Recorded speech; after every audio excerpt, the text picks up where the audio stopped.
মুসা আলাইহিস সালামের পায়ের মধ্যে একবার একটা লাল পিঁপড়া কামড় দিছে। এই সাইজের যে লাল পিঁপড়াগুলো কামড় দিলে খুব আরাম লাগে না? কেমন লাগে? হ্যাঁ, খুব ব্যথা করে, প্রচন্ড ব্যথা করে। তো মুসা আলাইহিস সালামের মেজাজ কি নরম না গরম? খুব তাড়াতাড়ি রেগে যেতেন। এক এক নবীর এক এক অ্যাট্রিবিউটস ছিল, হ্যাঁ, এক এক বৈশিষ্ট্য ছিল। উনি অনেক রেগে যেতেন।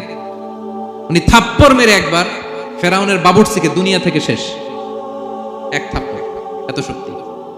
সেই বুখারীতে এসেছে মালাকুল মাউতকে মারছিলেন একটা। ওই যে ছোটবেলা থেকে মারার অভ্যাস, ছোটবেলায় কার গালে দিছিল জানে না বোধহয়?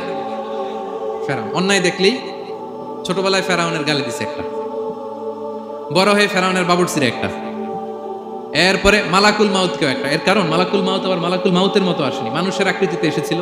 তো পারমিশন না নিয়ে ঢুকছে। উনি ভাবছে এমনি মানুষ, কিরে পারমিশন নিলি না কেন?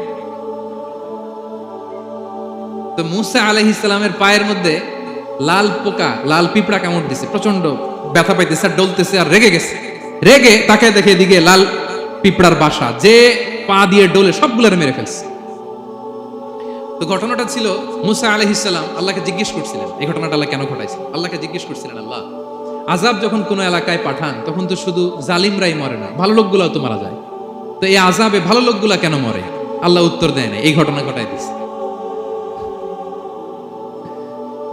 পিঁপড়া যখন কামড় দিছে রেগে সবগুলো মেরে ফেলছে। আল্লাহ বলে, মুসা কামড় দিছিল কয়টা? কয় আল্লাহ একটা। তো ওগুলোর মারলা কেন?